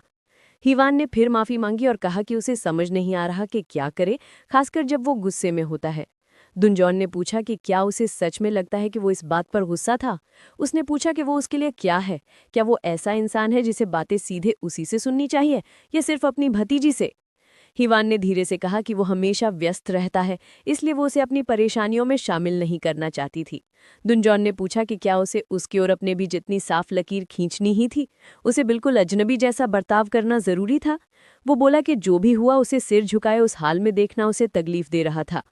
हताश होकर हिमान ने पूछा कि उसे आने को किसने कहा था। वो बोली कि अगर वो नहीं आता तो उसे इस हाल में नहीं देखता। दुनजॉन ने गंभीर नज़र से पूछा, क्या वो ऐसा सोचते हैं? उसने कहा कि मैं उस औरत को कैसे नज़रअंदाज कर दूं जो मेरे बच्चे को इस दुनिया में लाने वाली है। हिवान की आंखें भर आईं। उसने कहा कि क्या उसके लिए सब कुछ इतना आसान है? वो बोली कि उसे पता है कि दुनजॉन बहुत जिम्मेदार इंसान है, लेकिन जो कुछ उनके बीच हुआ वो बस एक वन नाइट स्टेक थी। वो बोली कि वो उसे ठीक से जानता भी नहीं है, फिर भी सिर्फ बच्चे की वजह से उससे शादी करना चाहता है। रोते हुए उसने कहा कि दुनजॉन के साथ होना उसके लिए आसान नहीं है। उसने माना कि उसका दिल उसके लिए नर्म है, लेकिन उसके साथ रहते हुए वो सहज महसूस नहीं करती। उसे रोता देखकर दुनजॉन नर्म पड़ गया। उसने उसे धीरे से बाहों में खींचा और माफी मांगी कि उसने उसे परेशान किया। वो बोला, रो मत। हिवान रोते हुए बोली कि वो उसके साथ इतना अच्छा बर्ताव क्यों कर रहा है। क्या उसे पता भी है कि वो कितने दिनों से रोने को दबा रही थी? दुनजॉन ने शांत स्वर में कहा कि अगर वो सब कुछ दिल से कह दे तो शायद वो दोनों ठीक से बात कर पाएंगे। रोते हुए हिवान ने कहा कि वो उसके सूट पर आंसू गिरा रही है, खराब कर दिया। दुनजॉन हल्का हंसा और बोला कि कोई बात नहीं। हिवान बोली कि वो सूट बहुत महंगा लग रहा है, वो उसे ड्राई क्लीन करवा देगी। दुनजॉन मुस्कुराया और बोला कि ये सूट ड्राई क्लीन वाला नहीं है। हिवान आश्चर्य से पूछा, मतलब इसे ड्राई क्लीन नहीं किया जा सकता? दुनजॉन बोला, नहीं, लेकिन एक तरीका है इसकी भरपाई करने का। हिवान ने पूछा, कौन सा? वो बोला, अगर तुम मुझसे शादी कर लो तो हिसाब बराबर। हिमान हैरान रह गए, शादी का सूट से क्या लेना देना? वो मुस्कुराया, बोला, शादी और सूट दोनों साथ चलते हैं। वो समझ गई कि वो उसे चिढ़ा रहा है और बोली कि मजाक न करे। वो फिर मुस्कुराया और बोला, तुम्हें छेड़ना मजेदार है। हिवान हल्का शर्मा गई और बोली कि किसी ने मुझसे पहले कभी ऐसा नहीं कहा। फिर दुनजॉन गंभीर हुआ। वो बोला, अब सच सच बताओ कि तुम शादी क्यों नहीं करना चाहती? इस वजह को छोड़कर कि हम लोग एक दूसरे से अभी प्यार नहीं करते, प्यार तो शादी के बाद भी आ सकता है। हिमान ने नजरें नीची कर ली और बोली, मुझे डर लगता है। डर है कि हमारा रिश्ता टिक नहीं पाएगा। मुझे पता है कि शादी बच्चे के लिए सही है, लेकिन क्या ये हम दोनों के लिए भी सही है, ये नहीं जानते। दुनजॉन ने कहा, मुझे पता है कि ये सही है, तुम बस मुझ पर भरोसा करो, मैं पूरी कोशिश करूंगा। डरो मत, अप्रैल में मुझसे शादी कर लो। हिवान हिचहिचाई, अप्रैल बहुत जल्दी है। दुनजॉन बोला, तुम बस हाँ बोल दो, बाकी सब मैं संभाल लूंगा। वो झुककर उसके माथे पर किस करता है और कहता है कि उसने अभी तक जवाब नहीं दिया। जब हिवान चुप रही तो मजाक में बोला, अगर तुमने 3 सेकंड में जवाब नहीं दिया तो मैं इसे हाँ समझ लूंगा। वो गिनने लगा, 1 2। हिवान घबराकर बोली, रुको, लेकिन उसकी बात पूरी होने से पहले ही दुनजॉन ने उसे किस कर दिया। उस रात हिवान बिस्तर पर लेटी छत को घूर रही थी। उसे विश्वास ही नहीं हो रहा था कि क्या हो गया। वो सोचने लगी, क्या उसने सच में शादी के लिए हाँ कर दी? उसे याद आया कि कैसे उसने 3 तक गिना और फिर उसे किस किया।